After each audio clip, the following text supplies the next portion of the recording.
So I know all about trying to pee with a semi-on. It can be dangerous. Now, I start urinating in this machine, but because I've got a semi-on from just being massaged and fingered, that two-stream thing happens and I start weeing all over the floor.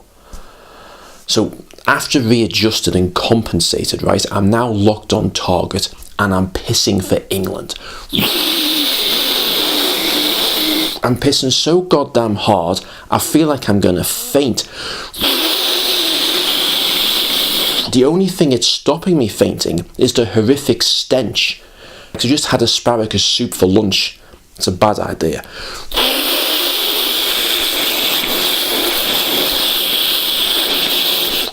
My bladder's like that. Straining like mad, trying to empty himself as quickly as possible. But then that thing happened. You know, when you're going full blast, full on, you tend to lose control back there, don't you?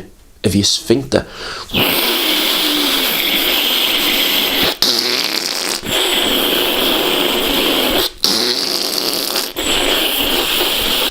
Plus, the fact just being fisted by sausage fingers doesn't help matters.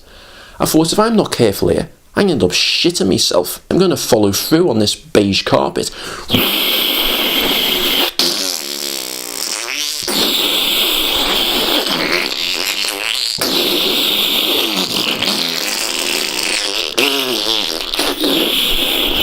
So the doctor's consultation room is now beginning to smell like the men's urinals in Accrington Stanley Football Stadium. I'm still going full throttle with no signs of die-off. Plus, to make matters worse, the volume indicator on the machine is getting dangerously close to two very unsettling words. Maximum limit. But I'm thinking, the engineers that have designed this machine would have built in some kind of buffer, some kind of safety mechanism, you know, in case someone's got a big arse bladder. But then I noticed that the words maximum limit had been written on the sticker, which has been stuck on the machine after it was bought, which made me realise that someone has flooded this son of a bitch before. So now, to my horror, I was going to have to abort. Now, this is not as easy as it sounds, especially if you've just drunk 3 litres of water and not taken a leak for 2 hours. Now, I can't speak on behalf of all you women out there, but for us men, if we try to stop when we're going full blast like Niagara Falls with 100% total dedication and commitment, it stings like a bastard. So whilst I'm going, I tense my woolly muscle, pelvic floor, to stop myself going. Jesus Christ! Are you okay in there? Yes! Don't come in yet. My bladder's like that. It sounds like someone at Jurassic Park. So I've finished, but I need to carry on going pronto. So I start to use my special techniques to help me hang on. So I'm dancing around. I'm dancing, okay? And I'm squeezing my bollocks and pinching my knob end as hard as I can. What does that do? Fuck all. That's what. And I realise now that my special techniques are about as much use as a chocolate teapot. No, this situation called for drastic action ASAP. So I start looking around the doctor's room, trying to find somewhere to finish off, because most doctors have got a sink in their room, haven't they? Not this guy. Oh no.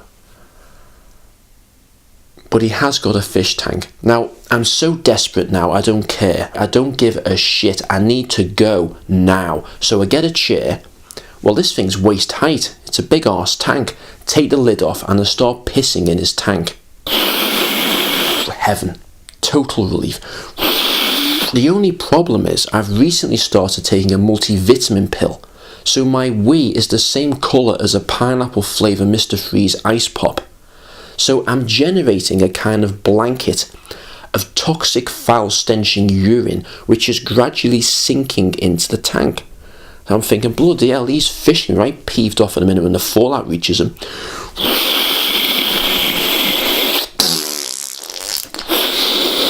I'm looking down and think, they're weird looking fish. Then notice on the tank there's a sticker saying, "Beware, piranha fish. Please keep fingers out of tank and keep lid on to prevent fish from jumping out." Dr. Cock must be into exotic pets or something. Now, my fingers aren't in the tank, but my cock and ball sack are dangerously near the water edge. Plus, these piranha fish are going to be right pissed off in a minute swimming around in my rotten pee. One of those bastards kind of jumping out of the water and bite one of my bollocks clean off. To get revenge. So I'm holding my ball sack up as high as I can with my other hand, desperately trying to shield my tezzies whilst I finish off.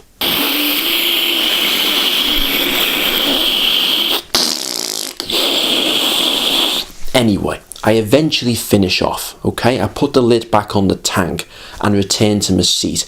A few seconds later, the door handle goes and Dr. Cock and his apprentice come back in. Plus, I noticed that Matthew is wearing surgical gloves. "All done?" "Yes, thank you." "How come he's wearing those gloves?" "Well, I want Matthew to examine your prostate for practical experience." "What's that involve exactly?" "Just 2 fingers up the back passage, one as a guide and one as a probe." "I'll give you 2 fingers. Have them.